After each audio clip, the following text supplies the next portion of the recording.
All over. Hello, my name. Mhm. I hit the record button now. So my name. Sure, no, just Thanks, kidding. Michael. Thank you. Um, Retake. we take.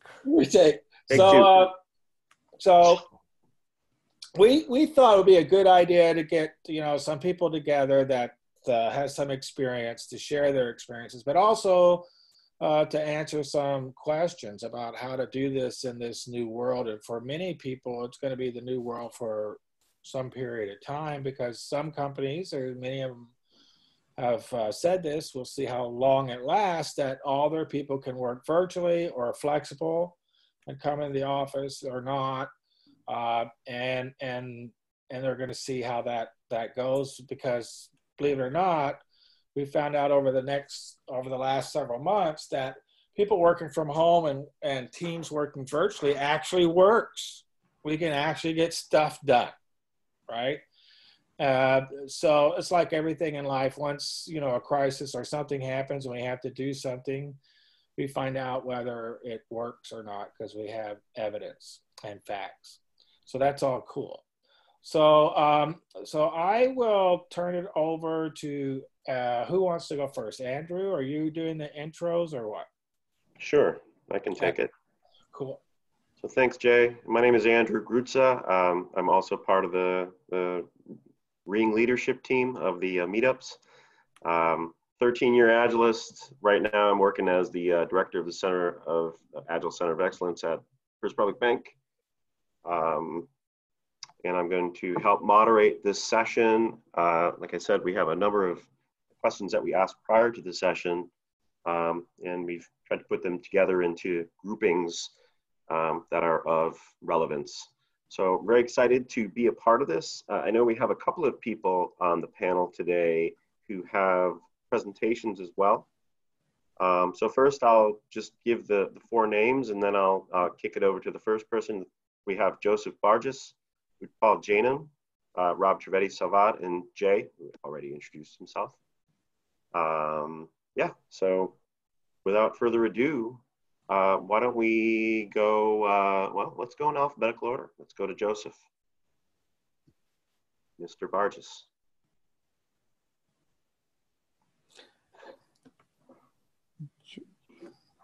I think he is having trouble with some mic. Looks like you want No, to... I don't have troubles. Can you hear me? Yes. Okay, perfect. So Yes. the only troubles that I had was moving between the two screens. So first of all, good evening, ladies and gentlemen. What a fabulous opportunity to share or talk on some things that is in the making. So this virtual world, virtual planning, virtual agile coaching, these are the things that are happening in the making. So I thought in order to make it a little bit interesting, I will talk about three aspects of the aspect of people, the aspect of tools, and also the aspect of processes.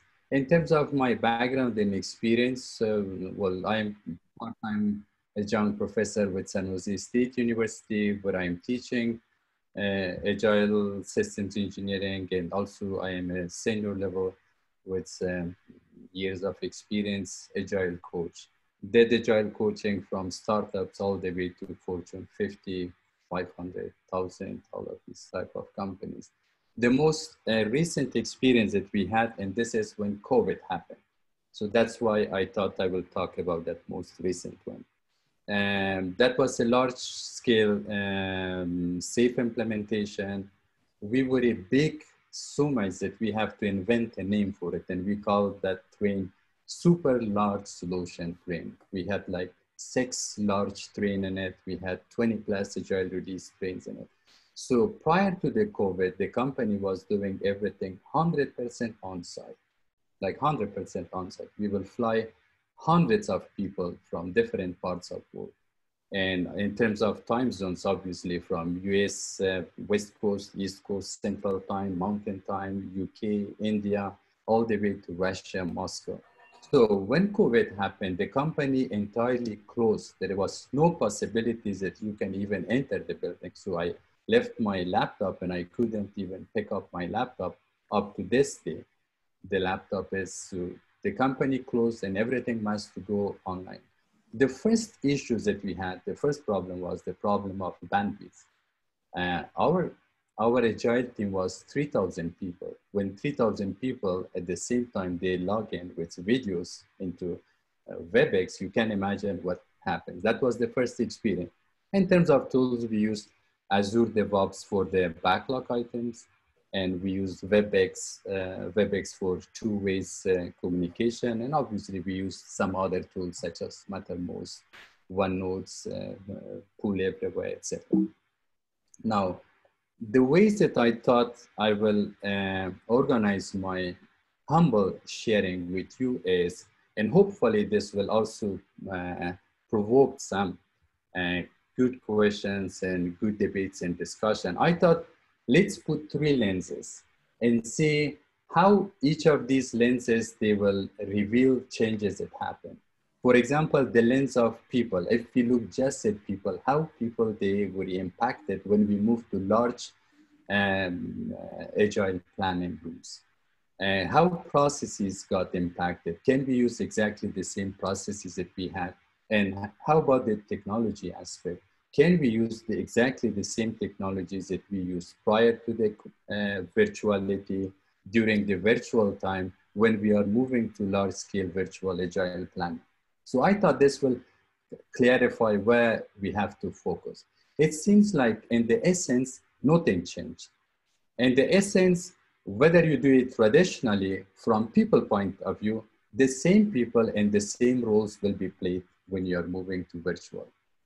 In terms of processes, again, essentially processes stays the same. If you are working from some framework, let's say Scrum framework or less or safe framework, those frameworks and processes are the same thing. You cannot skip one of these processes.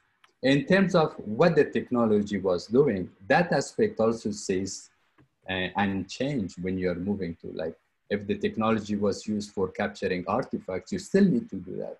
If it was used for furnishing interaction among teams, still you do that one.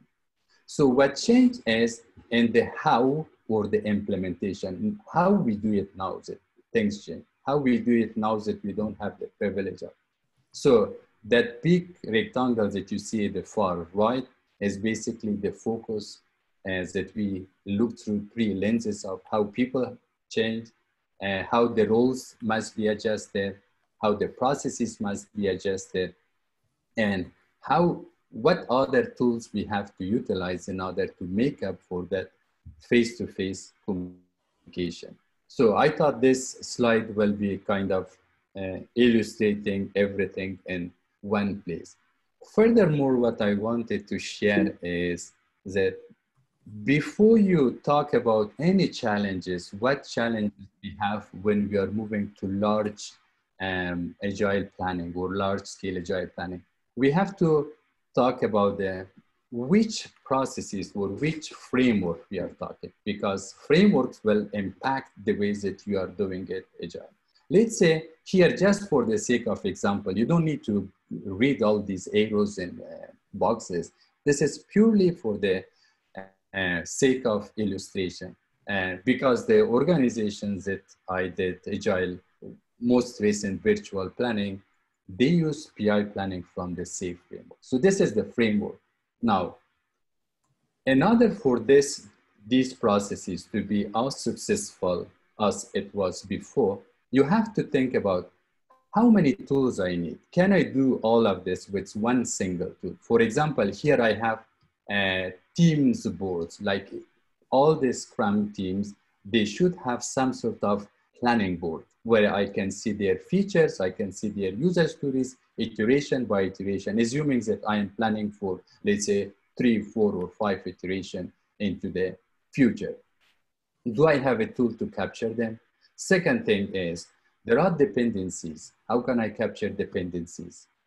How can I do, if we go far left, how can I furnish that introductory presentation by the management and by the leadership of the organization in terms of presenting business context, presenting the product vision, architectural vision, and etc. Finally, this process obviously is designed to produce some outcome. That's why you call it a large-scale planning, agile planning meeting. What are those artifacts? Can I create those artifacts when I'm in a digital board? Like one of them would be, let's say, a large program board. Normally, you will have a wall, a physical wall, and even you walk the wall, and you see everything on piece of papers, an analog, a physical board. And what is the outcome of all this? I must say that when we speak about Agile, obviously, Agile is implemented through some frameworks. And any of these frameworks, they consist of ceremonies. If you are talking about the SAFE framework, the most expensive ceremony or the most expensive event of this framework is PI planning. And if you talk, let's say if I use an analogy that SAFE's framework is a train, then PI planning would be the engine of this train. That important is. If that goes wrong, you can imagine that everything was wasted. First of all, it's very expensive. Back then when it was a normal world, you will fly tens of people, including overseas.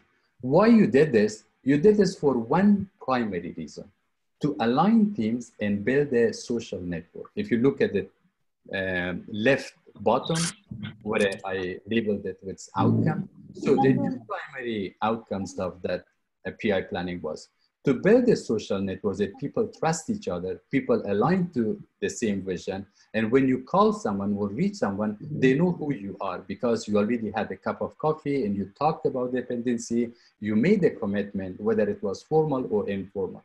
And the second thing is that all these teams align. Now, what happens when we move to virtual world?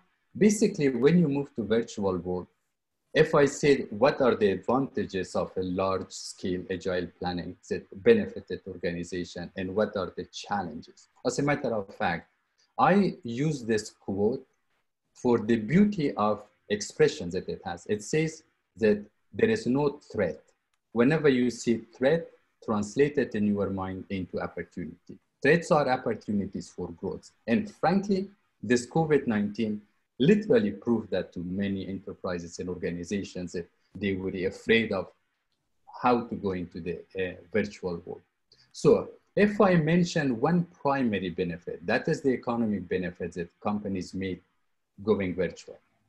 If I mention just one challenge or one disadvantage, that's that we lost the social network.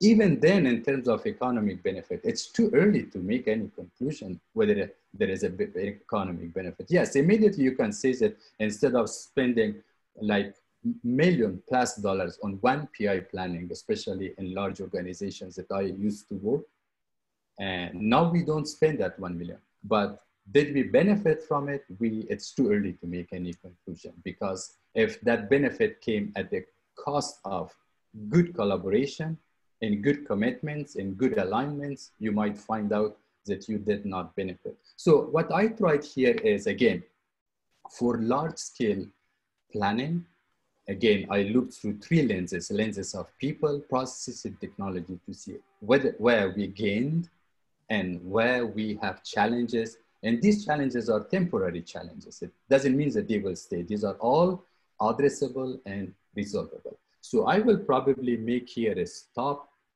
in the benefit of time. And if I run over time, my apologies. So Joseph, that was good. So we had a recommendation to do full screen and show the full presentation. So since you're at the end of the presentation, I'll let you know that.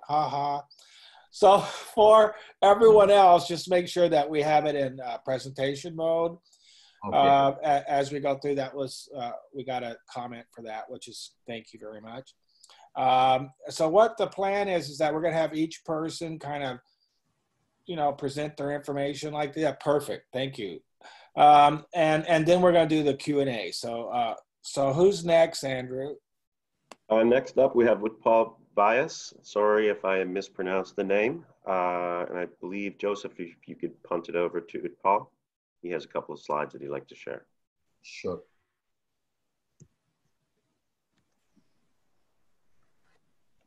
Yeah, thanks, Andrew. You're welcome. Thank you. Yeah. Go ahead and share, you Paul. Yeah, yeah. Just let me know once you are able to see it in full screen. Yep. Yep. All right.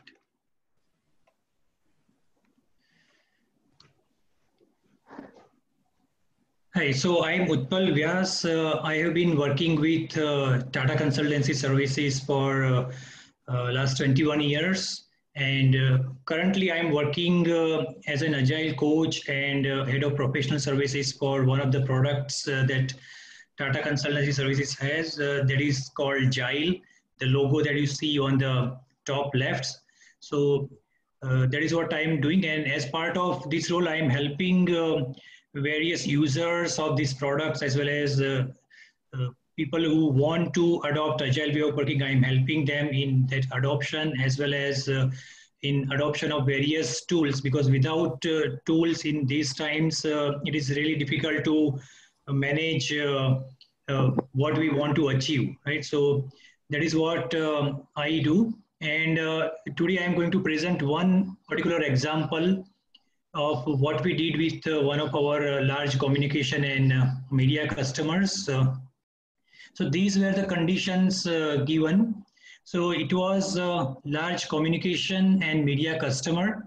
And here I'm going to talk about one specific program. And that program had one Agile release train, which was consisting of about 5 teams. And it was in Asia Pacific region. So there were 2 countries involved in that, and locations, as you can imagine, it's not limited to 1 or 2 locations now within even country also. Almost everybody is working from home. So as many team members were there, we had the same number of locations. And we wanted to do our program increment planning, and this was our first remote planning after we onboarded actually all the members of the ART. So till this time, it was in the initial phases, the setup was being done. ART team members were getting onboarded onto ART and so on. So initial plannings and all, they were happening face to face. But when the entire ART was full, this was the first time that we wanted to do PI planning, and we had to do it remotely because of current situation. So this was the given situation, and like how we went about it, that is what I will show next. So if I could interrupt, I'm sorry, very quickly. Apparently there's something blocking the top of the screen. If you could maybe share the application versus this. Yeah, it looks like it moved now. Okay, it is the top bar of this Zoom application. There's like a little black square there, and it seems to be coming and going. So I don't know if that's a. This is the Zoom application bar. Is there a way to minimize it? You can pin it. Yeah, just drag it off, keep dragging off your screen. It's, yeah, well, that might, You can hide panel. You'll see the 3 dots, Utpal, on the right side. Click on that and hide panel. Hide video panel. All right. Part of it's gone. And you can also hide that bar. Hide floating meeting. All right, got it. Thanks, Piyush. Yeah. All right. So let me just go to the previous slide also one more time. So I think this title of the slide was getting blocked. That's what you said, right? Yeah, I think you can continue. Right. Yeah. So what were the challenges that we faced, and how we addressed some of those challenges? So first challenge that we faced as opposed to face-to-face planning versus remote planning. So some of the roles, product owner, product management, release train engineer, system architects. So since these roles were common and distributed across teams, So their time was crucial, and they were hard pressed for time. And when they are going into breakout session with one particular team in remote fashion, the other teams are not able to make use of their time. So in face-to-face meeting, they can step away just for a minute or two, or one person can just take a few seconds for them. So that was not possible when we were going into this kind of breakout rooms virtually. So that was one challenge. Another was ensuring this one team culture. So we were not present in one big physical room, but we were in virtual big rooms. So how do we bring the same feeling about that? Okay, we are one team and we are going toward proceeding towards one goal as part of this program increment. So that was the second. And the third was, again, time check. So when people go into breakout rooms and then we need to bring them back into main room, the facilitators were facing challenge in getting those activities completed on time in the breakout room and bringing people back on time. So that was a third challenge. So these are top three challenges we faced. Other challenges also, I have listed top three out here. And I will also tell you some of the actions that we took to address these challenges. So we were kind of anticipating these challenges that product management, product owner, and release train engineer, system architects, they will be hard pressed for that time. And so we had actually done some kind of role pairing, and we had identified their backups. For example, when we had product owner, so to pair up the role of product owner, we had identified product specialists within the team, the people who were having most of the knowledge about product functions and all. So they did not have as much authority as product owner, but as far as the functional knowledge and ability to provide clarification and answers are concerned, they were at the same level as product owner. So that kind of role pairing really helped. Similarly, RT, we paired up them with other facilitators. We found backups of RT. Similarly, system architects and so on. So all these roles which we knew that are going to be hard pressed for time, we found backup, or we paired them up with different roles, so that when we are going into breakout rooms and talking to different teams, it's not just one person will have to continuously move around and provide clarifications or answers. So that really helped.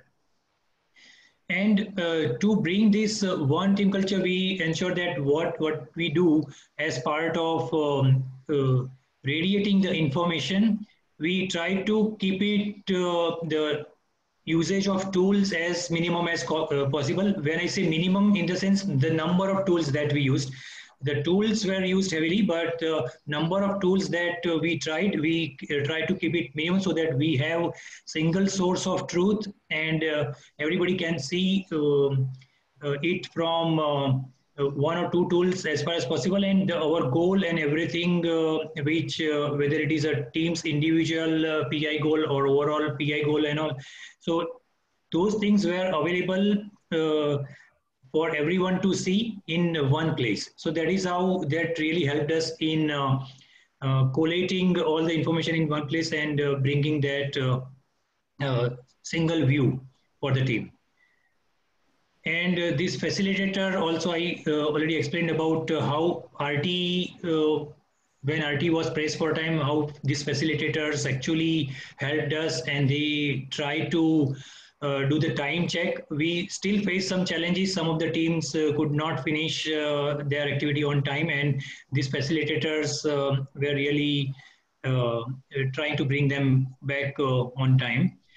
And the tools that we used during this remote PI, we knew that if we are going to introduce new tools on the fly, then some of the people may not be familiar. So we ensured that the 2 or 3 tools that we are going to use. Everybody on the team is familiarized with that, and they know what to look for where.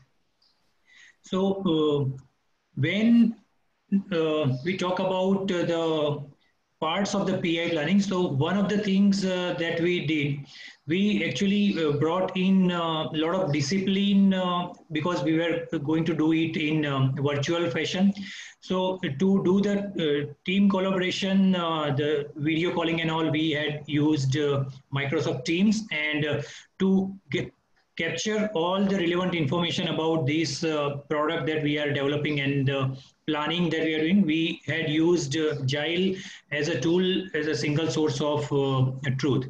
So what we were able to do, we actually when we created the roadmap that what is going to be our timeline as far as the program increment is concerned, and what product management is trying to achieve. So that we had set up upfront as part of PI roadmap and timeline and goals. And then we had started backlog grooming upfront before we went into PI. So we did not want to do grooming of those features and breaking down features into stories and all those things during the PI, because we knew that when we are going to do it in virtual fashion, it will require somewhat longer time, and people will have questions which they might not get answered then and there. So this backlog grooming and prioritization was done prior to that, and this really helped in ensuring that all our features were actually in ready states. Our definition of ready was met. They were broken down into user stories, and product management, product owner, and the teams all were on the same page when we went into PI planning. So the next was capacity-based PI planning. So one change actually we brought about over here. Usually we when we did not think about this remote PI planning, we were thinking about doing this PI planning for 1 quarter. And why 1 quarter? There were a couple of reasons behind it. So one, primary reason was we wanted to do it in a big room, and everybody would have to fly to that one location. And in this particular scenario, since we knew that nobody is going to move and nobody is going to fly, so that cost of flying people out and then accommodating them for those 2 days and all, so that was not required, right? So since we were doing it virtually, we thought that we will not have to do it say only once per quarter. We can do it more than once per quarter. So we decided to do it on a monthly basis instead of quarterly basis. So that also was taken care of while doing backlog grooming and prioritization. We ensured that the features that we are going to talk about, we had to split some of the features so that we could fit into that 1 month PI instead of quarterly PI. So that activity was done as part of grooming and prioritization and capacity-based PI planning. Since we actually could afford to do this PI planning more frequently, we decided to go ahead with monthly. Another reason for doing monthly planning was if we have to discuss things worth of 3 months, the time it would require versus the time it would require to discuss things which is like 1 month worth of features. So that way we were able to actually finish our PI planning within 2 days, and those 2 days were also not full 2 days. The overlap time we utilized to do PI planning. So that is how we were able to do our PI planning within 2 days of overlap. And we started with checking the capacity, any holidays, vacation plans, and so on. And based on that, we started our PI planning. And since this was like beginning, we had to assume team velocity. And so there are some lessons learned after that assumption of team velocity. But since we could actually adjust every month, PI was happening every month, that actually benefited us in making those adjustments. So after capacity-based PI planning, each team actually went into breakout for doing their iteration planning. And as you know, that team breakout, it's not like just one time breakout. We do it at least couple of times. So that's what we did here also, this team breakout and dependency management. We had to do couple of iterations of this before we can come to that finalized program increment plan. So everybody actually were able to see their individual iterations. Teams were able to see other teams' iteration planning also, because everything was available within one tool, and this dependency management also we were able to do here itself. And we then agreed upon, each team as well as the overall PI agreed upon definition of ready was already agreed upon earlier and was noted down in the tool itself. And similarly, definition of done also we captured, and everybody agreed to it, including product management and product owners. And then the usual process of tracking overall PI progress through dashboards and so on, and individual iteration progress and so on. And then we ended with iteration retrospective and PA retrospective. So this end-to-end process we were able to do with minimum number of tools, MS Teams for collaboration and Agile for capturing the various details, as well as making it as a single source of truth. Various collaboration activities also we were able to do it in Agile itself instead of using email, so that the discussions that are being done among product management, product owner and team are also captured, and they are captured in the relevant place. For example, if we are discussing about a particular feature, so discussion related to that feature stays with that feature. So those things really helped us in doing this in a smooth fashion. I mean, even though we were doing it for the first time remotely, this was, I mean, the outcome was better than expected, and month over month we have improved in terms of predicting our velocity and so on. So this is what I had to share with you, and we will take questions also as we move forward. Yeah. Thanks. Thanks, Utpal. And I also want to remind people, if they have a question for any of the individual panelists or for all the panelists, we'll have Piyush put the link to the idea boards, and you can put that in there. Okay. Thanks again for presenting. Next up on the panel, we have Rob Trivedi-Salvat. Are you there, Rob? Yes, I am. All right, take it away. Do I have the presentation piece?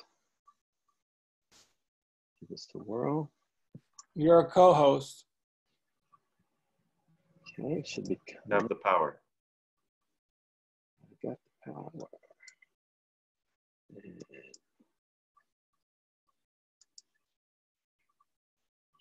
Okay, what are you guys seeing? A single slide, or are you seeing all the slides? Two panels. Yeah, all of them, not the, yeah, you need to project. Okay, that was not good.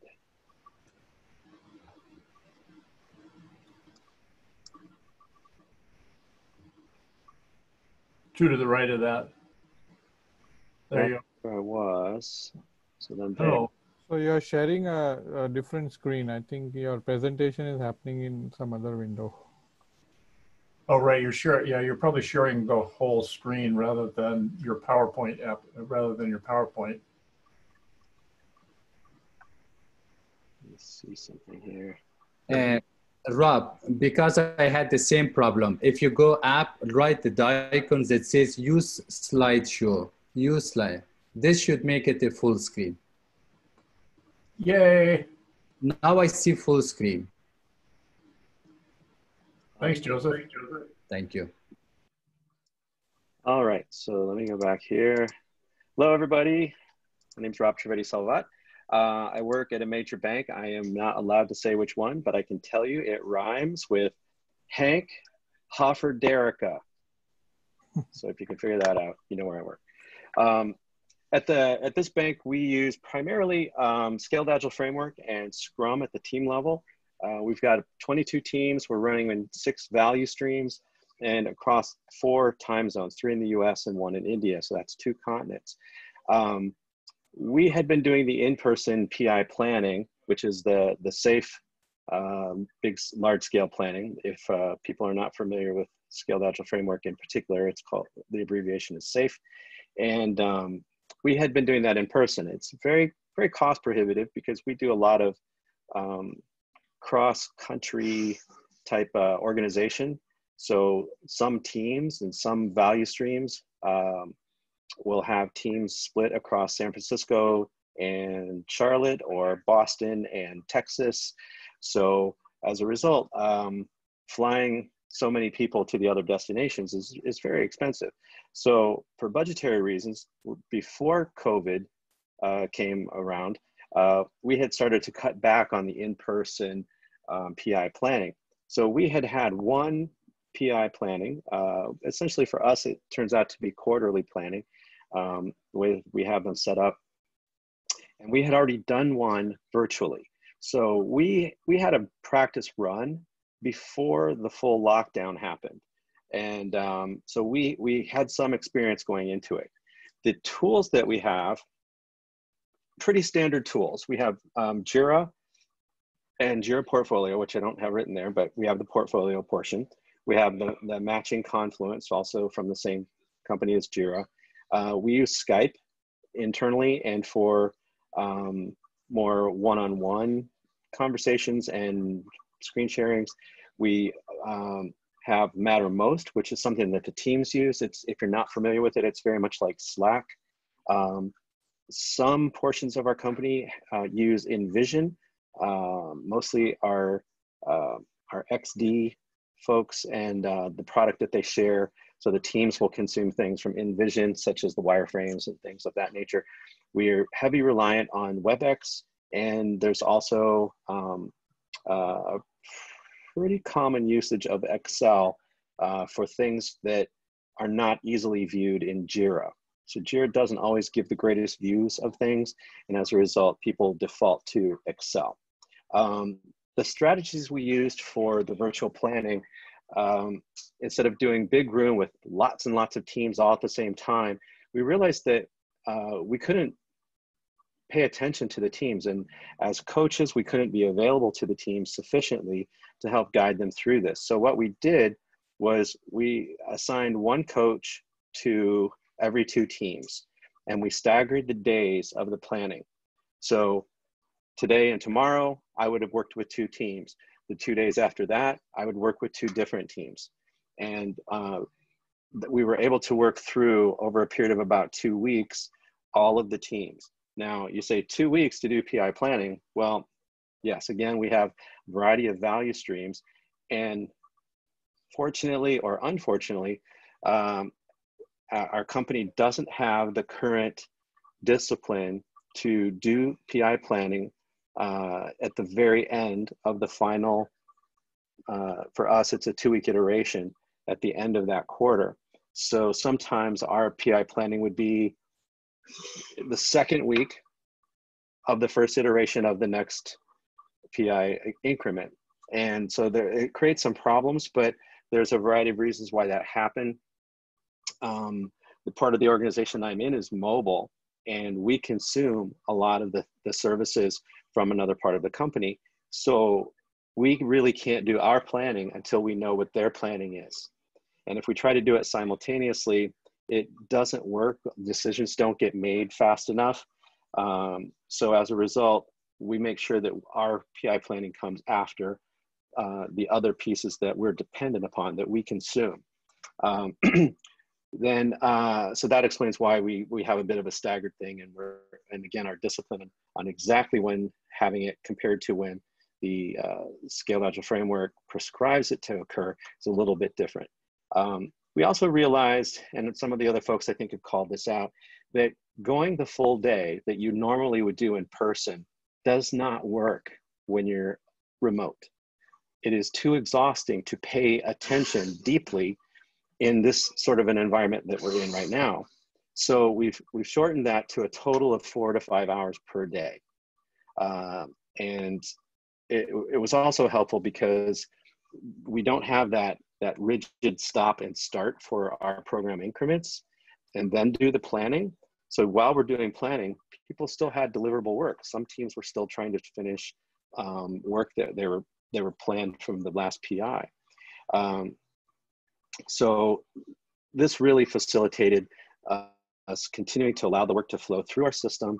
It gave folks a mental break after that 4 to 5 hours, and it really made a big difference in the level of engagement that people were able to bring to the table.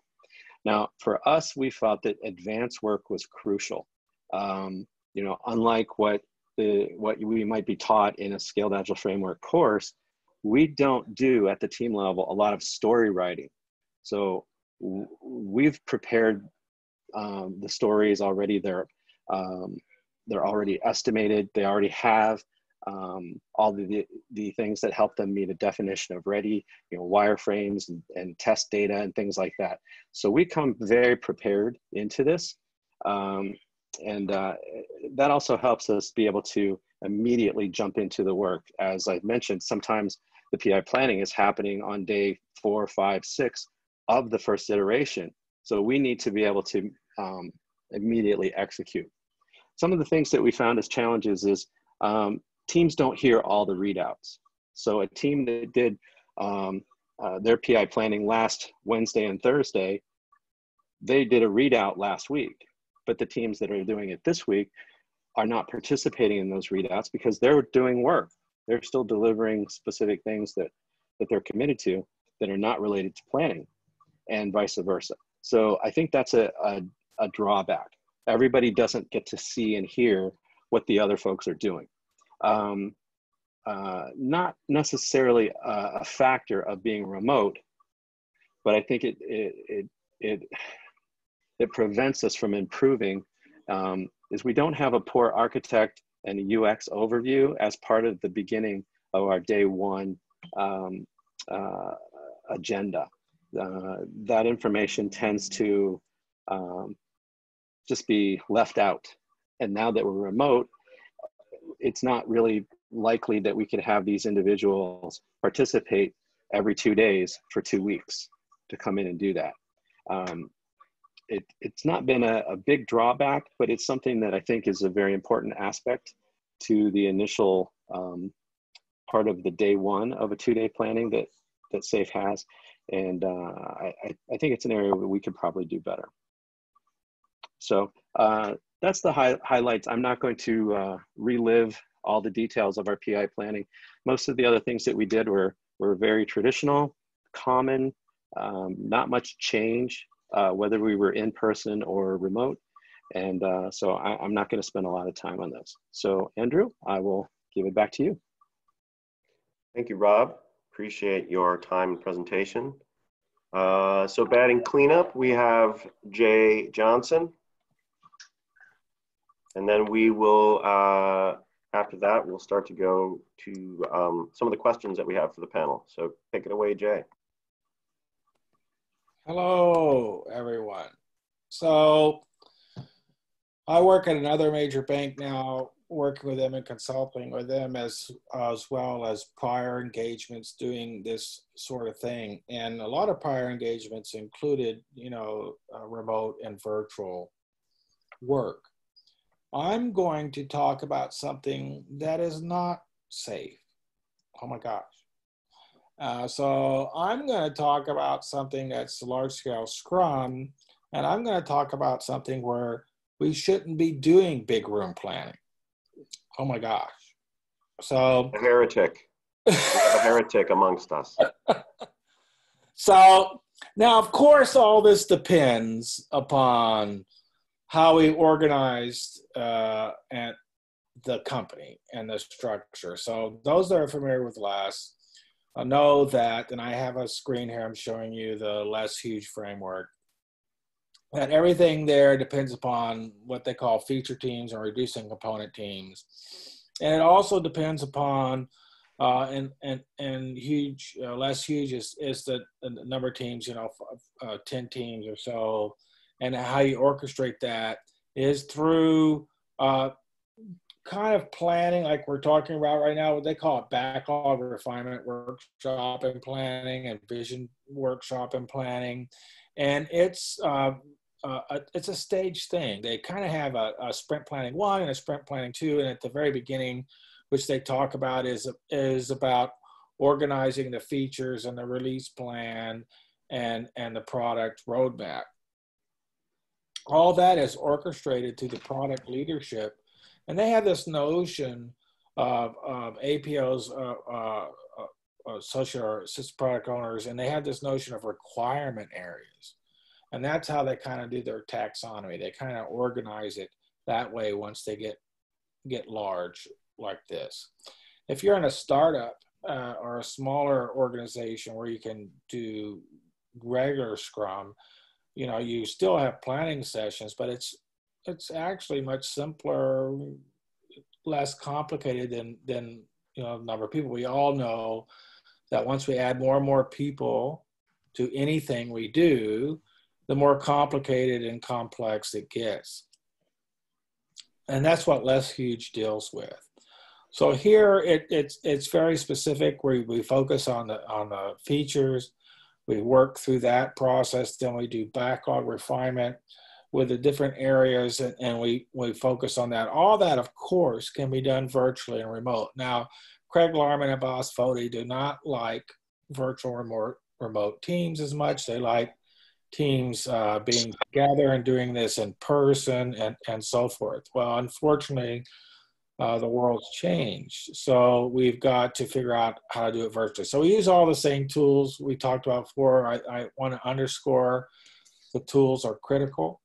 So the ALM tools you do, the other tools you use to do this is very critical. So the experience that we have in doing this is very similar to what everyone else described. The only difference is it's leaner. Okay, we don't have RTEs and these different roles. We have product owners, we have APOs, we have Scrum Masters, and we have the team. That's it. And we create one product backlog. So if you look at this picture here, see all these teams here, right? And they have this product backlog refinement, right? So they're all working through a view or variation of one product backlog, one queue of work, which is radical and different. Now, one could argue, that would get very large and very difficult to manage. Well, it's like a database. Databases get very large and difficult to manage. It's how you organize a database and the views you create in the database and how you structure it, right? Very similar kind of thinking. So this is kind of what we do there. Very similar to what we talked about. So we have these different, events, and we go through them. We have different workshops, vision workshops, backlog workshops, and so forth. It's a step-by-step kind of approach. Of course, you can do it virtually.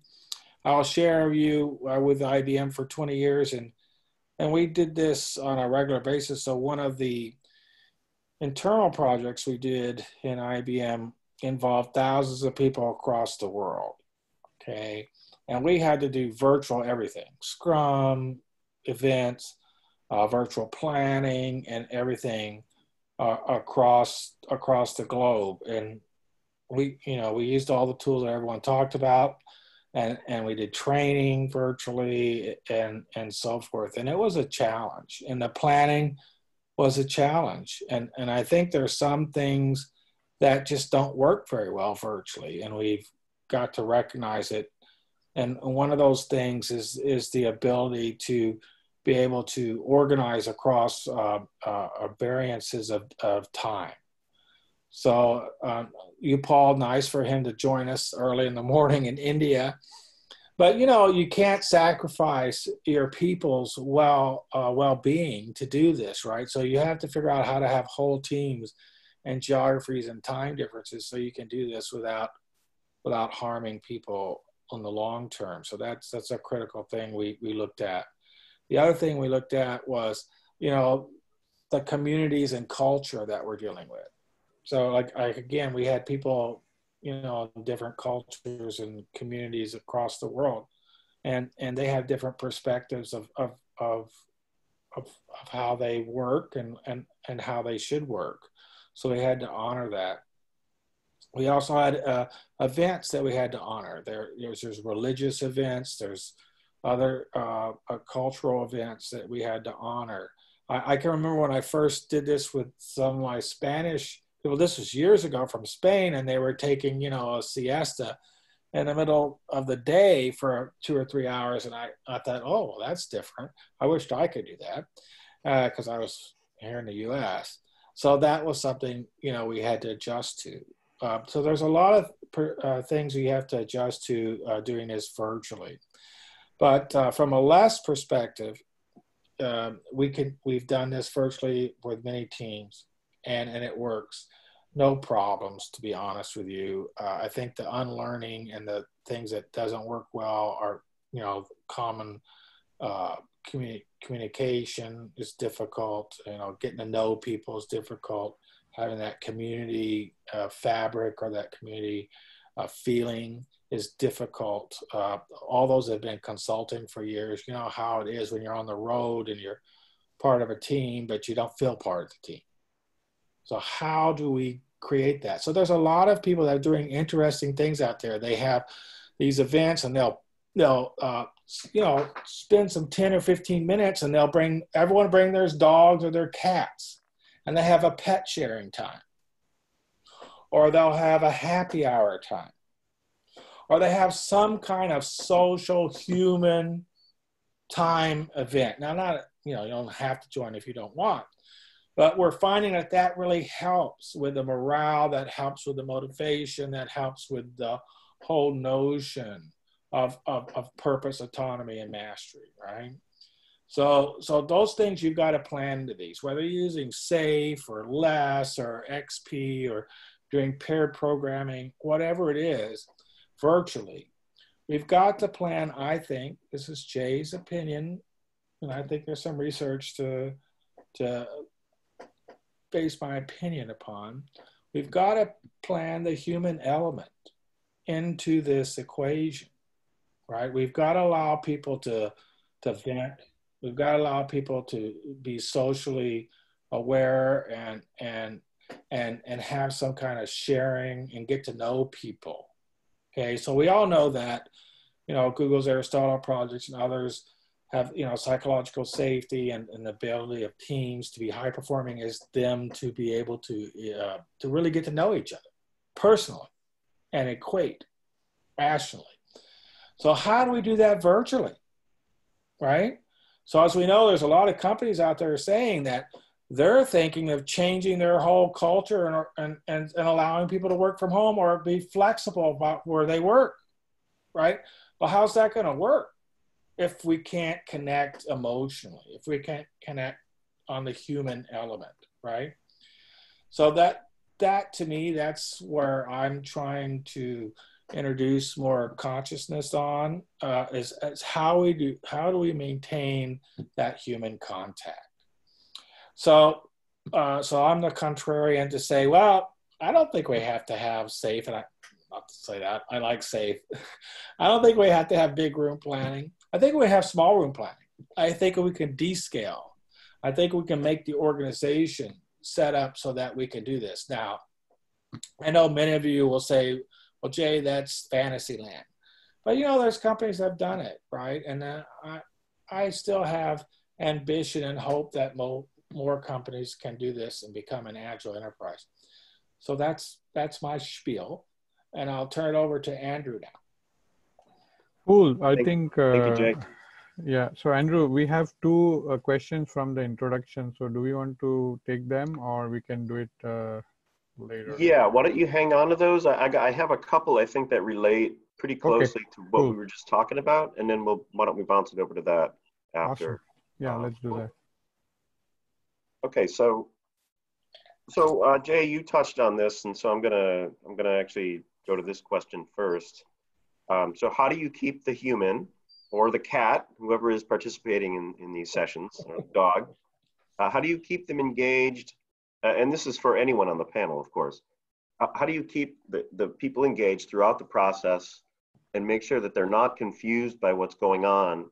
And then what are some pitfalls that you cannot overcome as you're trying to recreate this face-to-face environment in a virtual space or a virtual environment?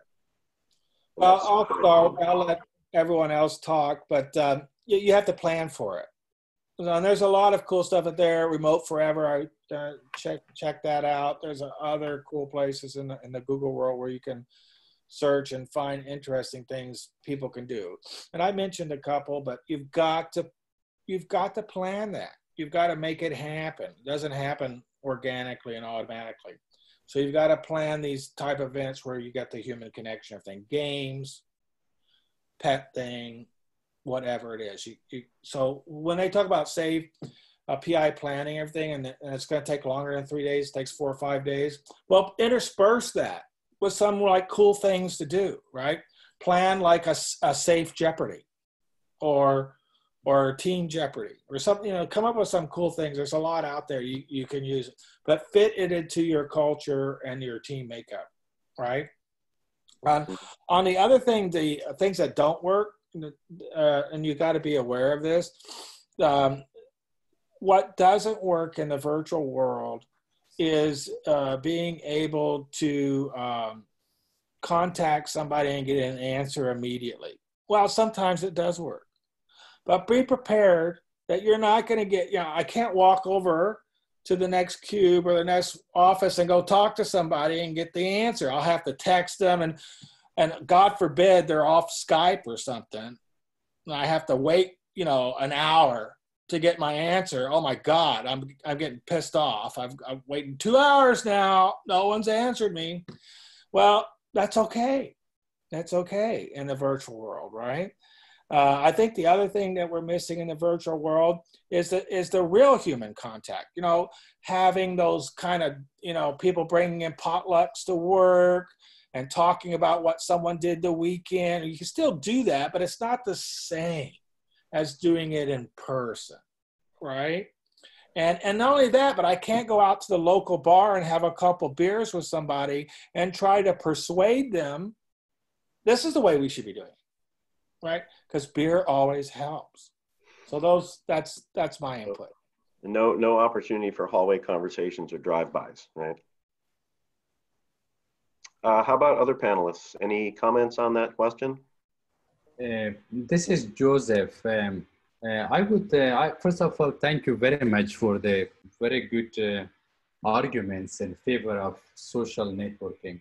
The reason when I was putting that one slide together and I said, I have to zoom into the people aspect, human aspect. And I'm not saying that I am a staunch proponent of SAFE, but nonetheless, most of my practice is coming from SAFE. So that happens that I am a SAFE coach and I became a senior, in my opinion, a senior person in that. So when I look at this multi-levels of the SAFE, I thought it's not good. It's not like flat, especially when I look at the PI planning, and I'm one of the authors of the PI planning. So I did contribution to the SAFE framework on PI planning. The only elements that I left most, that this is about social networking. You bring people that they network with each other, they build trust into each other, they become friends, and they make informal commitments, not like written commitments. And often you will see that the product owner is walking to another product owner at the end of the room. After just a little bit chat, you see how this relationship warms up. I must tell you, I was in organizations that they had two hostile teams, pretty hostile teams that would not talk to each other. And that had a long history.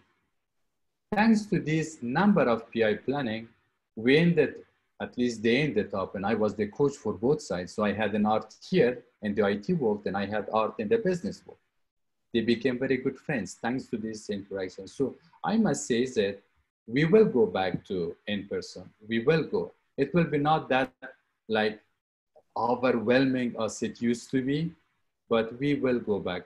Simon Sinek had a good presentation on that, that we will go back to that interactions, humans seeing each other, touching each other's shoulder, having a cup of coffee and talking about business, because we are not robots that we just take job, fulfill it, assign to a due date, and then make commitment. And if we didn't make commitment, we will never do that work. No, I think we will go back to some sort of reduced scale of social networking. And as Jay said, there are many tools that you can utilize. There are many tools in the meantime that we are facing locked down. For example, we use Pool EV. If I may, I will send a Pool EV link and ask everybody, can you please just say, how do you feel? Like, how do you feel? Just simple thing. So you will find the link in the chat room. And whenever, Andrew, you see appropriate, you can ask everybody to click on that Pool EV. It will ask you for something, and that something is also in the chat room. Just a simple exercise, you see how it warms up there. But you will need Andrew to share the screen, or JU. If you could open poolev.com and then add Joseph Burgess 913 to the end of it, I pose the question, I feel like, and just say in one word, how do you feel?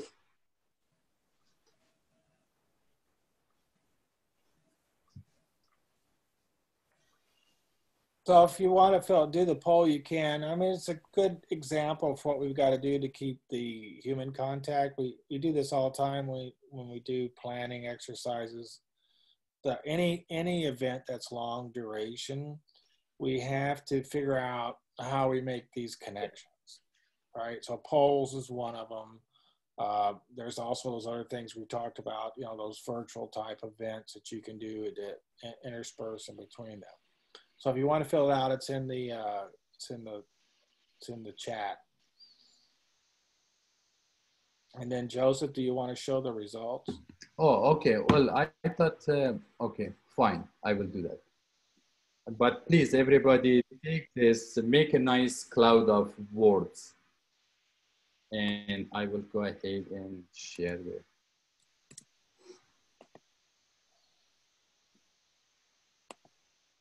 So while people are doing that, I'd like to just tag on to the human element part of this.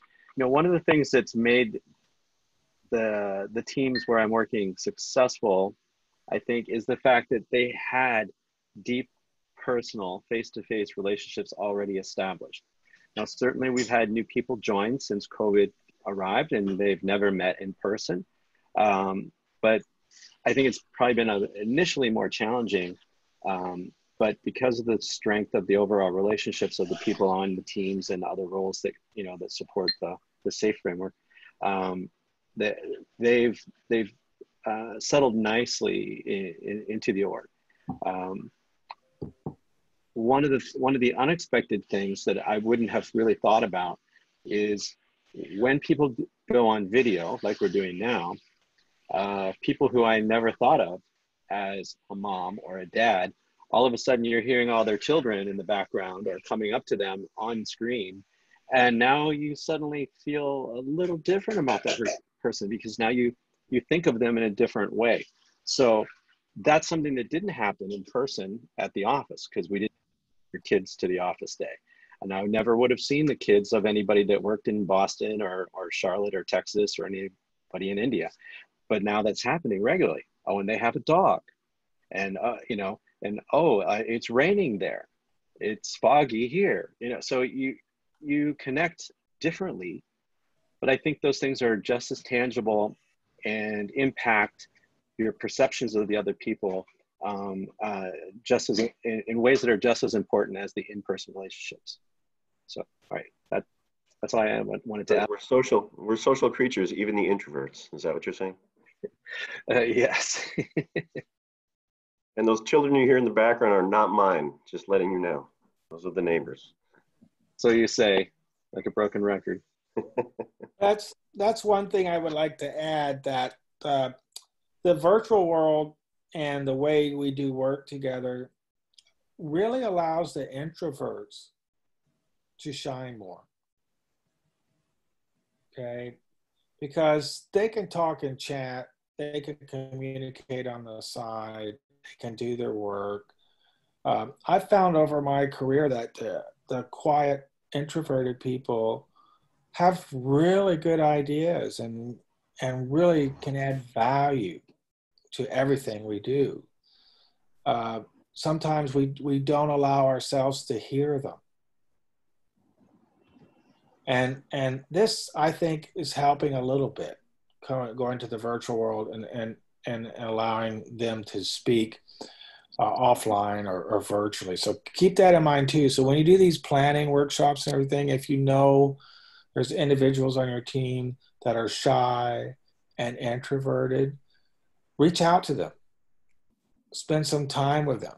Get their ideas and opinions and values, because you could be surprised how important they are. And virtual happy hours, of course. Any other thanks. questions? Yeah, any other comments on that question before I go to the next one?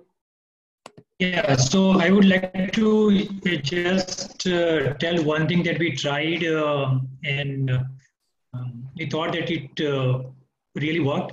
So we had a few creative minds in our team, and what they helped whenever we were talking about a particular feature or things like that, they were able to actually convert those things into pictures, and we were discussing by presenting that picture instead of few paragraphs and so on. So that really helped people connect with what was being discussed. So leveraging those kind of creative minds really worked for us. Yeah, that's great. Many ways to do this, huh? Yeah.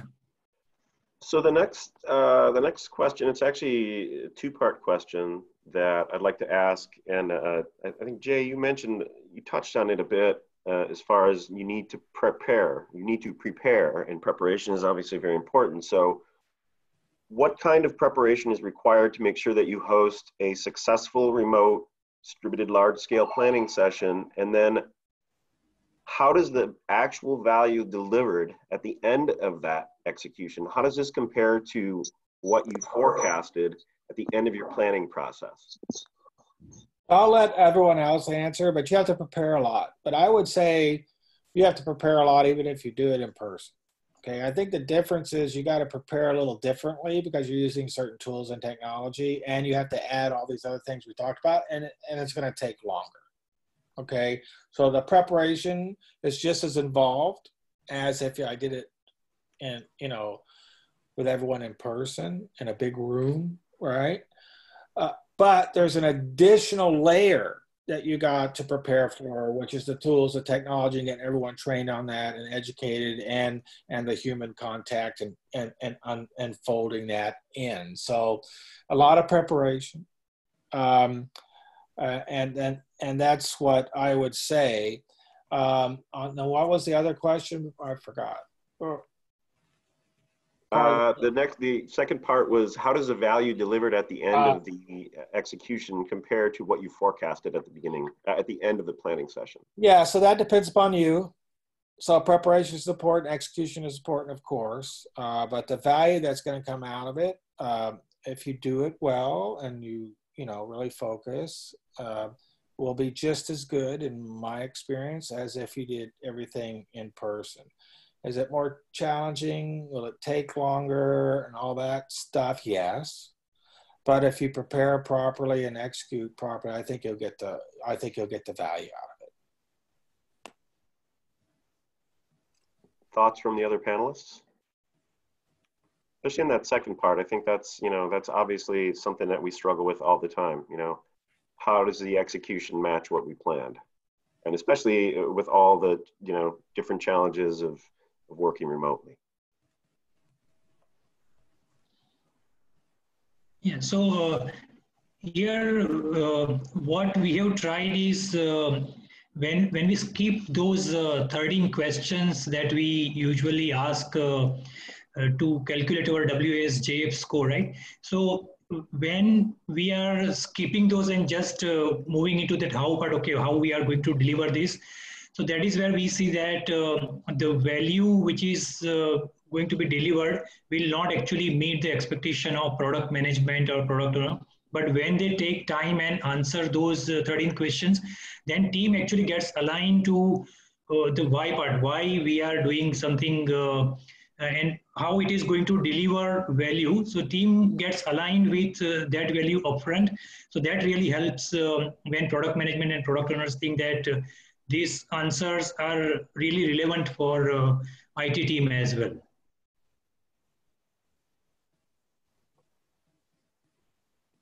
Excellent.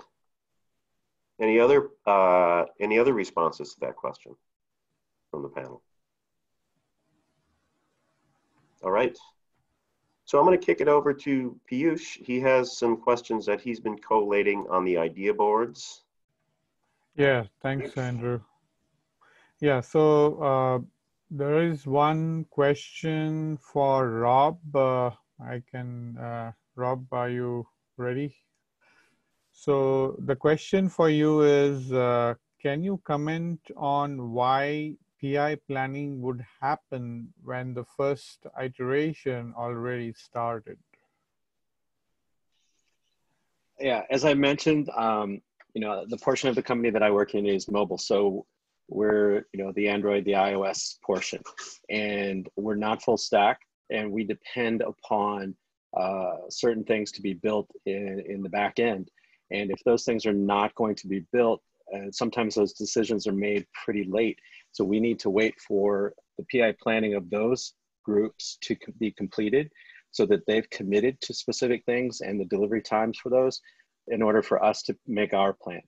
And, as a result, sometimes that pushes us later than we'd like. We're not value stream funded at this time. It's targeted for first or second quarter of next year to be switched over. But at the moment we're project based. And so there's a lot of capacity deadline conversations. And as a result, we have to make sure that we take in enough business to pay for ourselves. And so there's a lot of other considerations that go into it that are not ideal. Again, it's a very large organization and they are moving towards the right types of things that support this operating system of SAFe, but we're not there yet. Yeah, cool. Sometimes we don't execute exactly as prescribed, but I think we're doing reasonably well to match the spirit of what was intended. Yeah. Thanks, Rob. And there are two follow-up small questions to that. What would you be using Excel for? And can you elaborate more on advanced work? Well, I'd be surprised if Excel wasn't being used in some way by somebody in all of your organizations to perhaps give themselves a better view of something. At the moment, my organization is a little bit inexperienced using Jira Portfolio and Jira Align. So as a result, for example, for an entire art to have they're still learning how to do that in the tool. And they create a very quick substitute, which they're using Excel as their alternate tool. It's a supplement to what they are trying to do in the primary tool, the source of truth tool, which is Jira, but they're not there yet. And I'm sorry, what was the second part? Yeah, and another small question was, can you elaborate more on advanced work for PI planning? So there's what I would call, and I think Jay referred to, you know, whether you're in person or whether you're remote, there's still a lot of planning that has to go into it. So, you know, all the higher level, you know, that come from, that you talk about at the very beginning of day one, all those presentations need to be prepared and thoroughly thought through. Some of the prioritizations of what the top perhaps 10 or whatever number your organization chooses, objectives are, those sort of things.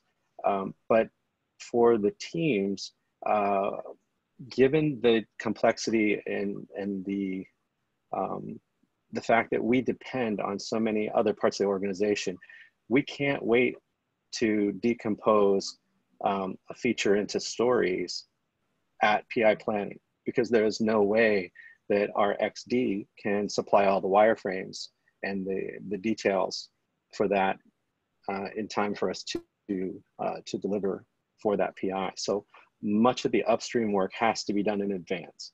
If that's not ready and in place, it's a significant risk that we won't be able to deliver that because we're still waiting on a piece that that we need to build upon. Yeah, and then so Rob, I'd like to underscore on the prep work. So if I go to the SAFe world, you know, a lot of SAFe practitioners say you need to have 2 to 3 sprints, 3 sprints of stories and features well documented, meaning definition of ready before you get into PI planning. But they also say that you can work on stories and right before the sprint planning and develop those. And unless we also want all the features well defined, we want the story started and everything. The vision has to be documented, communicated, the product roadmap, et cetera, right? So those are all things that have to be done up front before you can have a successful planning session like we've been talking about right now. So the difference is, and I know I'm speaking to the choir here, it's not, you know, a small group of people going off on the side and planning everything and determining what the resource plan is and everything for the work we're about to do. It's the whole team getting together and figuring out what we got to do and the dependencies. Now, of course, you want minimum amount of dependencies, but the notion there is it's the doer. It's the team that have to go and do the work, comes together and plans together and then commits together. So that is the paradigm shift. So that means that you got to plan a lot. Before you come in, whether it's virtual or in-house or in person, you've got to come in with enough of your thought and your thinking and how you're going to get the work done and everything before you can be doing this planning, if you will. Yeah, thanks, Jay and Rob on responding to this. So Andrew, do you want, there's one small question for Jay. Do you want me to take it? All right. So Jay, there is one question for you. How would you deal with budget aspect and funding in less? First of all, you throw it out the window. No, just kidding.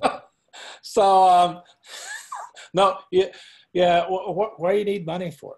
So, hey, just fire up the printing press. I hear that works for certain organizations. Right. I won't get political, but that's what we're doing now. Anyway, so on the budgeting and financial side of the house, so one of the things we do want to strive for is lean budgeting, and we want to have the rolling budgeting. So we want to budget the product team. So if you follow Marty Kagan and the product discipline and world, everything's budgeted at the product side. If you follow SAFe, the budget's at the value stream, which is part of the product or service. So we want to change our budgeting process, which has typically been done at the project level. So as we all know, that the team stays together, persistent teams, and we budget the product, we manage the workflow and the budget into the team. So there's a whole notion of how to do strategic planning and budgeting, lean portfolio management from SAFe, and there's others out there. That's where we want to budget. So we want the leaders inside a business unit. So if I'm in a bank, I'm in wealth investment management, or if I'm in the home lending group, or if I'm in an insurance company and I'm in the product group, insurance P&C product group, or if I'm an underwriting group and everything, and I have work to do, I want to budget the work that needs to get done and then pull it down into the team. The complicated area is that we want to do strategic investments in new things we call innovation, and then BAU, business as usual, keeping everything running and humming. So that is the balancing act that every organization or business unit has to figure out. So the budget has to be at that level. So when you do this kind of big room planning, PI planning, the budget decision has already been made. Okay, and that comes into the planning exercise. Now, at the end of the PI planning or the less workshop planning and everything, if we find out that our capacity doesn't meet our demand, and we need another Scrum team, or we need more money and everything, then we can go back to the participatory budgeting process and then produce the facts and evidence to request more money. If there's no more money, then guess what do we have to do? We have to cut down our scope. We say, well, we can't deliver all this product. We only can deliver that product because that's all the funds we have. I probably said way too many your words. tip jar. Thanks, Jay. I think Andrew, you can take the next. Great. So thanks for all those answers. The next question is around return of investment. So have you looked at ROI for large PI planning, and does reality stack up to the hype in terms of investment of time?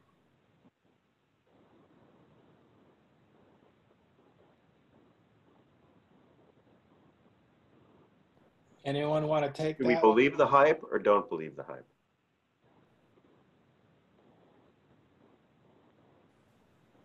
Well, this is Joseph, again, from, I think this is also related to what Agile framework is in use, because some Agile frameworks, they do concern themselves with the return on investment. Some Agile framework, for example, Scaled Agile framework, instead of return on investment, it says we have some benefit hypothesis.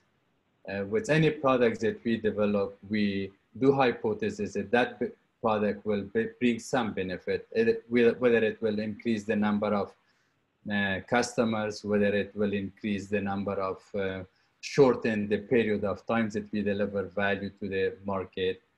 And we will fund that product as long as the benefit from us, as long as our hypothesis valid, it is positive.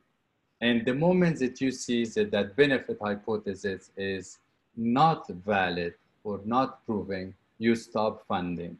And return on investment is going exactly against Agile, because return on investment is a very long term. You can't do return on investment on some things that you jump and just release. It takes much time to see whether that feature or whether that epic or that component that you develop or your team develop brought money to organization.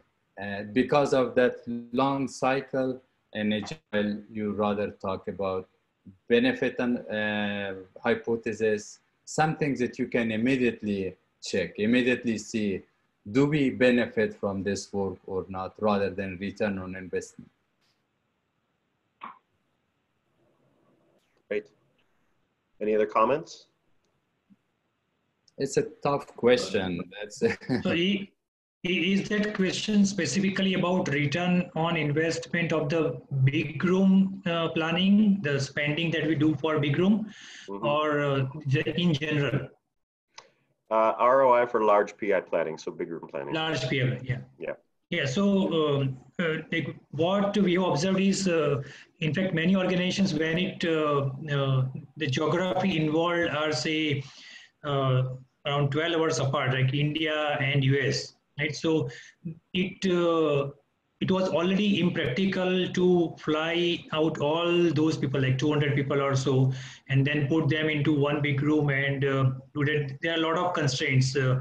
Visa constraint would be one of them, and then the cost of the tickets, cost of accommodation, and all. So those things were already being considered, and a lot of those big room plannings were happening at least in like 2 or 3 parts, in 2 or 3 different locations. People were gathering.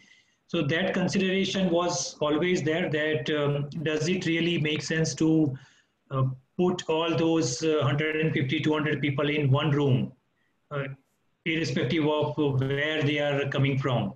So, and with this virtual planning being taken up and tried out, I think this is going to be the way forward, that putting everybody in one room, one big room, will not be favored by many of the organizations.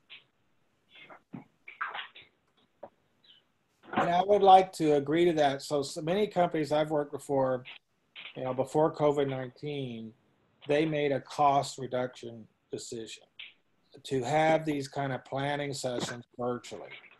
And for some companies, it's an experiment because they didn't know if they're going to get the same results that they got when they were all together. But they know they had to reduce the cost of doing this. And lo and behold, because they did it well, they did get the same outcome that they expected when they had people remotely and virtually.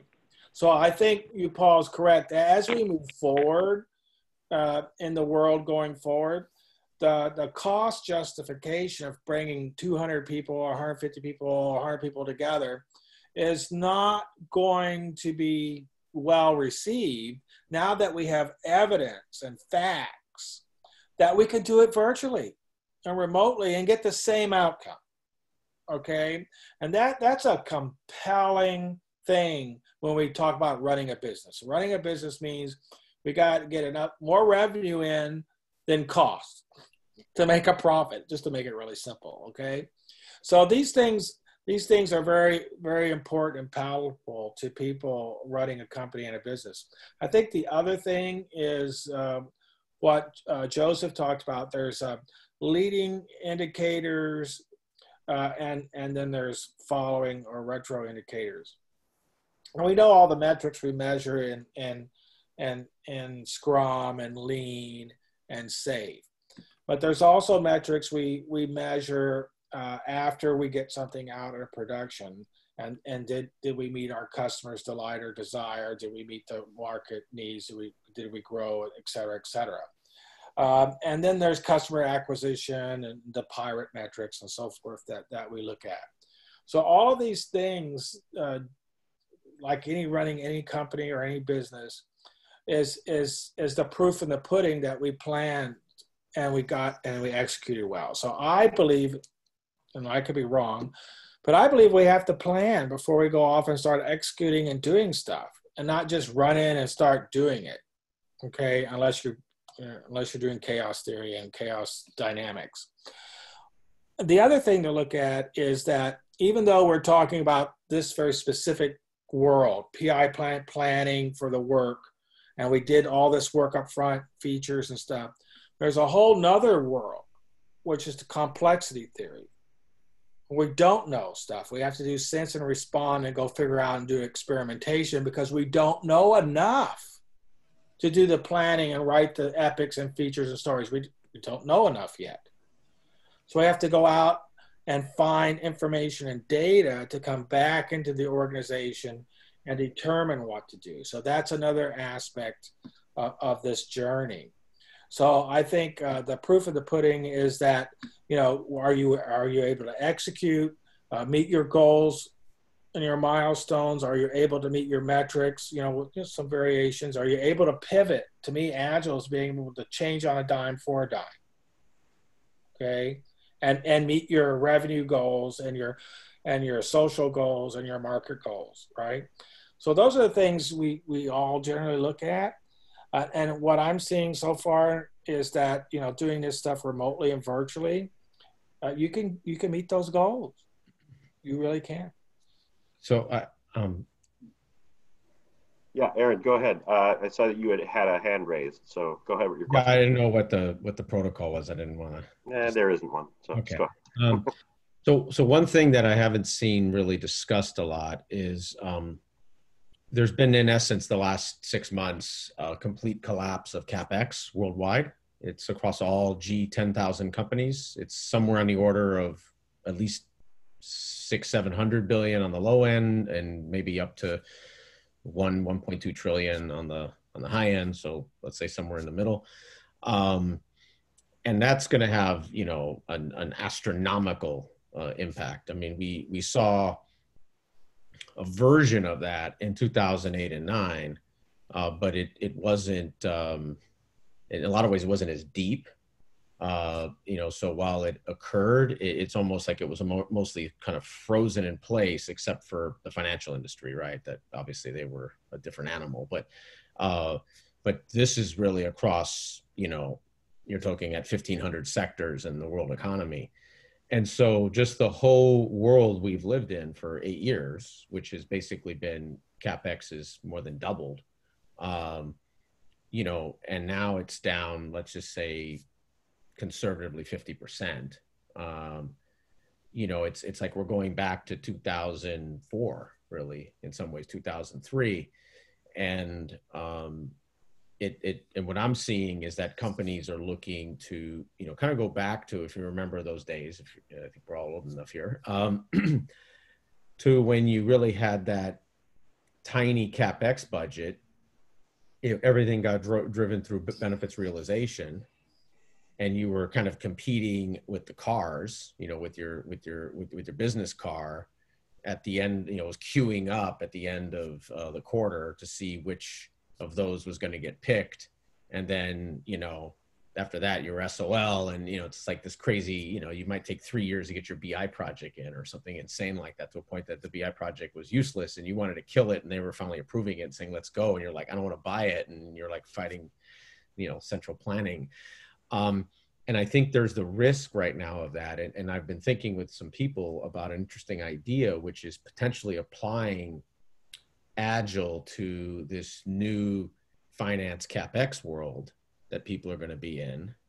And you kind of treat the whole, you know, backlog architecture of all of these investments that way. And you start rank ordering them, and you determine kind of your capital budgeting, because what's happening now is the moment any company gets a sniff midway through the quarter or at the end of the first flash report that something's off, it's like, bang, everything's shut down, all spend, you know. So you're not even in a full year, you know, like 21, in a weird way, 21 might actually be worse than 20 because they'll have a whole year of planning for it. Whereas 20, everyone kind of had to just stop, but it wasn't really kind of designed. So I think, you know, we're going to be stuck in this mode probably until at least 22. And I think you're going to get a lot of a pent up spend, which is going to go into, you know, maintenance and recovery in people's business. So sorry, I know a long-winded way to say all this, but it's sort of, that's been something that I've been kicking around for about 3-4 months and seeing it in different customers. And I don't know if anyone else is kind of experienced any of that. Well, yeah, it's going to get worse, right? Yeah. So the financial department of every major company and the CFO and everyone should be doing Lean and Agile, number one. Yeah. Okay.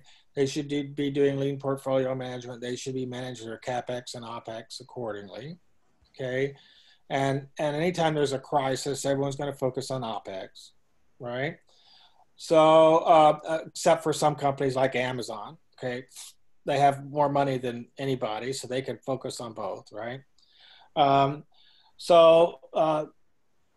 You're correct. So I think that the recovery mode will see a huge surge and more spin on the CapEx. I think certain industries and certain companies are lucky, okay, and they can focus on CapEx and innovation and they're going to take advantage of that in the market and their competitors, right? I think we're going to see that, right?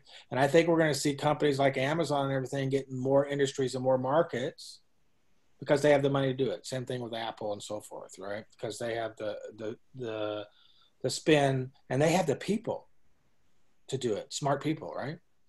So I think we're going to see that.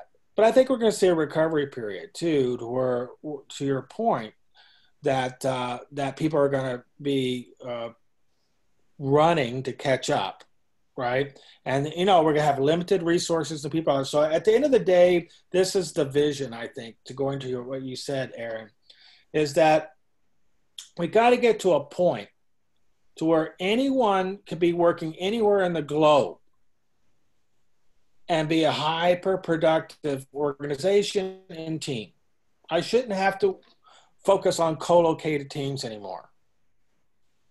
Okay, that's number one, because that's going to free up a lot of economy. Second, we have to reduce our OPEX costs because we're in a situation where we got to, right? Well, so virtual planning, all this technology and tools we have now that we can leverage, well, I think we're going to see more of that. And even after this crisis, I think companies are going to say, well, we're not going to be flying everyone together to do these big room planning. Why would we spend the money to do that? We just proven that we can do it without doing that, right? So we want to reduce our OPEX cost, our costs, right? I think the third thing we'll see is people will be more enamored with Agile and Lean on the business side. Forget technology. I shouldn't say that. Everyone's a software company, right? Software is going to eat the world. But I think what we're going to see is a major paradigm shift to where the whole company now has an Agile mindset and uses Agile practices. And in every organization and business unit. And it's going to be one team. It's technology and the business. It's one team. There's no technology in business anymore. So that's Jay Johnson's vision, which I could be proven wrong. But that's to your point, Aaron. I do see that as something in the wind. I would love to see more agile mindset in companies that say that they're agile. Yes. I have probably the perfect follow-up question then, given what you just said, and anyone can feel free to jump in here. So, have you used output and retro of PI planning to drive organizational and cultural change? And if so, please share how you've done this.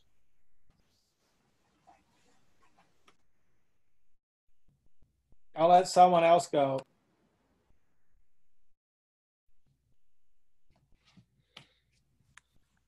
Andrew, say that again, the first part. Yeah, sure. Have you used the output and retrospectives of PI planning to drive organizational and cultural change? And if so, share how you've done this. And I guess in the context of us working in this, semi all virtual world, I guess something I'd add on to that is the cultural change kind of driving us as opposed to us driving it. Or is it forcing us to come up with more creative ways to do this? So, I mean, especially, larger, more complex organizations that are spread out across multiple geographies, that is just one feedback loop. And you need feedback loops at multiple levels, at multiple intervals, if you're going to start to see those sort of insights bubble up and start to have an effect. Culture follows organization. So if your organization isn't set up particularly well to support those feedback loops or to allow the innovative ideas when something gets recognized that could be done differently or better, then it's probably not going to be effective. The organization I'm in, I literally have just made a recommendation to allow us to shift from a traditional project management waterfall mentality in our org and over to something where those particular people who are very long-term employees, very, very amazingly skilled people, but not with the lean agile mindset. My proposal makes those people the change agents. And so it's going to be a very interesting shift when those folks no longer worry about driving delivery like a traditional project manager or program manager does. Now they're driving change on the system. So that's a structural change that I think for us is going to be have a very high impact in concert with team level retrospectives. You know, we're going to probably try a hub and spoke approach with LACE, the Lean Agile Center of Excellence, which is something that happens in Scaled Agile Framework. So each group of teams, which we call an Agile Release Train, will have its own Lean Agile Center of Excellence that then can do and be empowered to make changes inside their group of teams, as well as share those learnings, you know, up or across to the other parallel organizations. So we're setting our organization up to have multiple levels of feedback loop, people focusing on optimizing the system aside from Agile coaches. So it's going to be a very interesting experiment. So maybe a year from now, you'll be hearing me talk about that. We'll see. Yeah. Hey, Rob. Point. Can you speak a little bit more about the hub and spoke model? Yeah, pretty simply, you know, we have a Lean Agile Center of Excellence who is responsible for the overall transformation. And not surprisingly, there's a bunch of career Agile oriented people. We've got, you know, Agile coaches and a couple Scrum Masters and people with a variety of Agile framework and method certifications and things like that.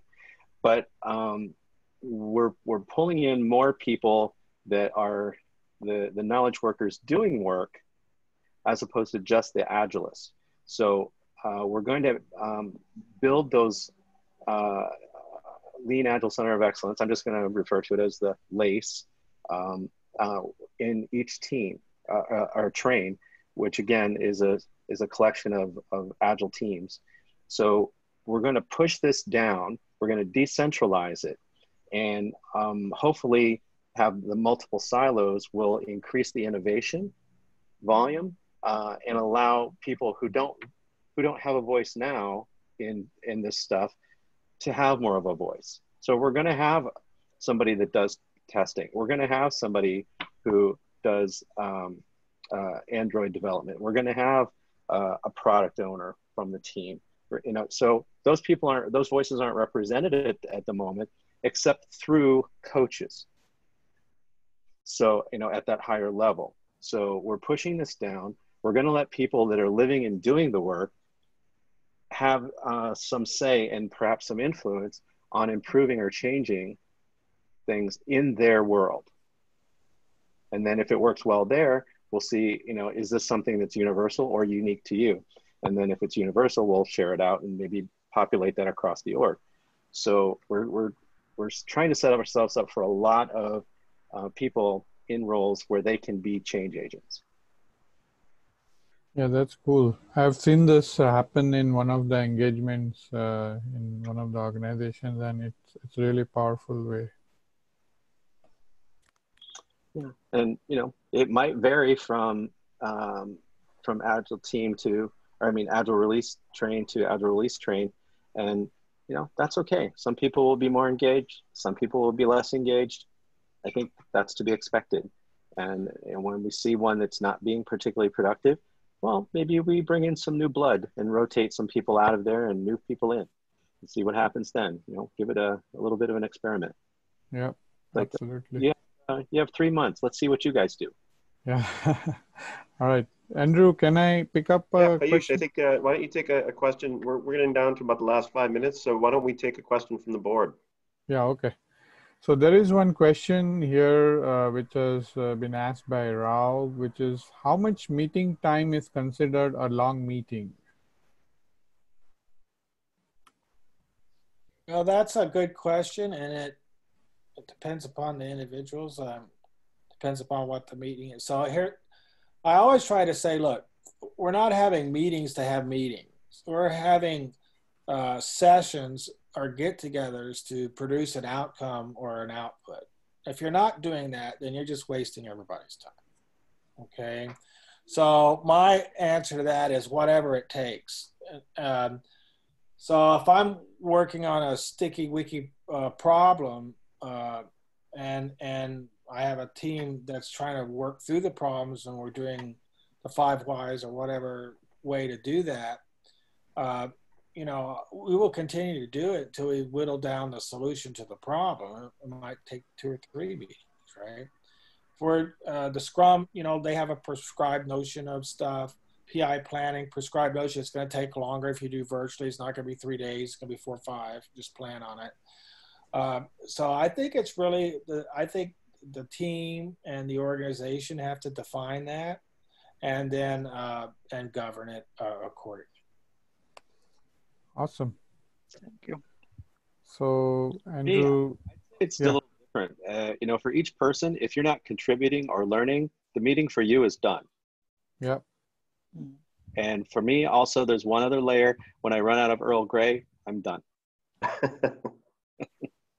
Andrew laughs because we, you know.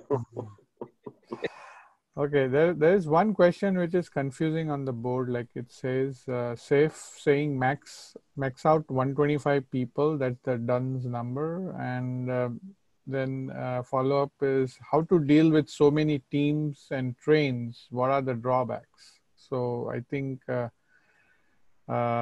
the question is that it seems that the understanding is the SAFE is asking for maximum 125 people, and now we are talking about so many teams and trains. So what are the drawbacks in this? Well, I think we all know too many people, too many connections problem. So the Dunbar number is really 150. SAFE picked 125, which is fine. You know, 150 is too big, 125 is too big. We all know that the more human connections, then the communication and you know, kind of does a reverse engineering curve. So we know that.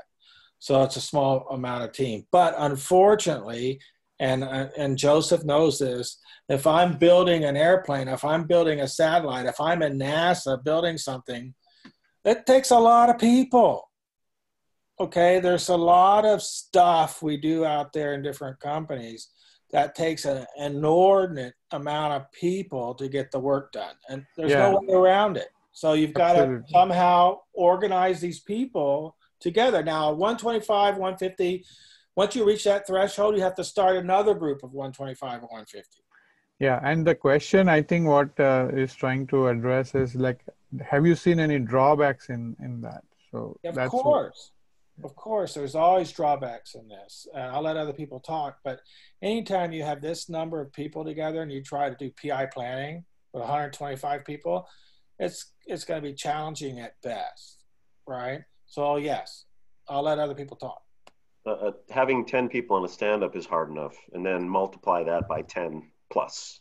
You know, it's I had that situation today actually. And what happens generally, the more people you have, the more the big voices tend to dominate, and everyone just shrinks and becomes even smaller. And also there is another aspect to that. That's the aspect of accommodation. That's the aspect of finding people that are available for all these types of ceremonies and meetings. That's why at least the SAFE framework is recommending that the moment that the number reaches certain threshold, you are basically putting another structure. Let's say if the team is more than, let's say 10, 11 people, then you come to the structure of the art, which is agile release train. Again, if you reach 100 or 100 plus or 125 people, then you put another layer, that the layer of like large solution train in order to make it manageable. So the drawback is that you cannot accommodate them. You cannot find the time for them to have daily stand-ups. Imagine you have 30 people in the team do daily stand-up. Your daily stand-up will be 2 hours every single day. And also that the number of one-to-one connection is difficult. So those structures, those layers basically make these big groups manageable and possible for them to coordinate by adding structures and adding some meetings like Scrum meetings. Only Scrum Masters meet, not 125 people, but only this, or product owner sync meeting. Again, only the product owners meet, etc. Great.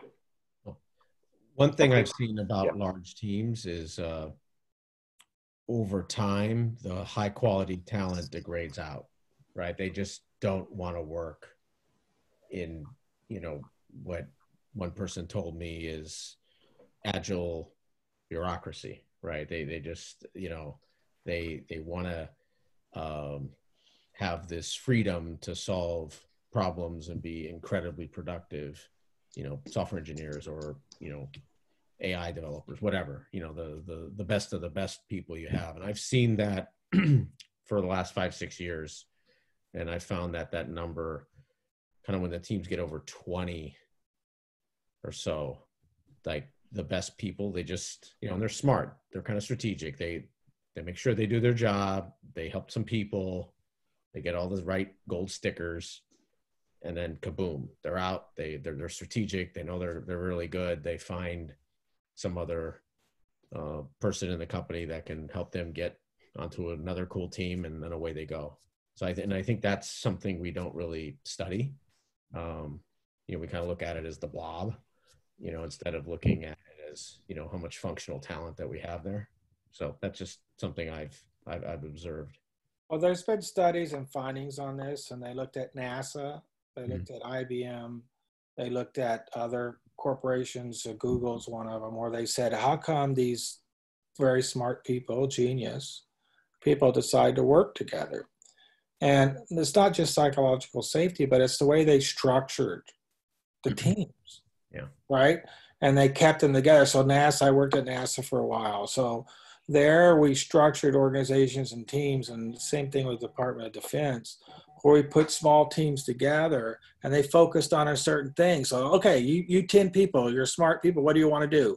Boom, go do it, right? And then we had another layer where we kind of coordinated it and integrated it, right?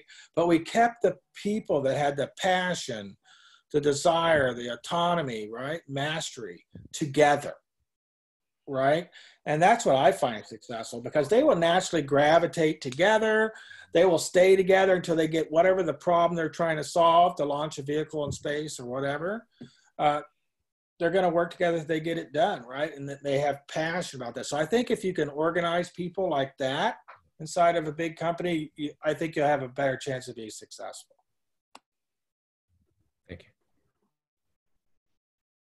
And one more thing that I would like to say here is in this count of 125, so if we do not have the people, say for example, we need UX designers and they are sitting outside this team of 125, we need enterprise architect or solution architect, they are not part of the team, then it doesn't work.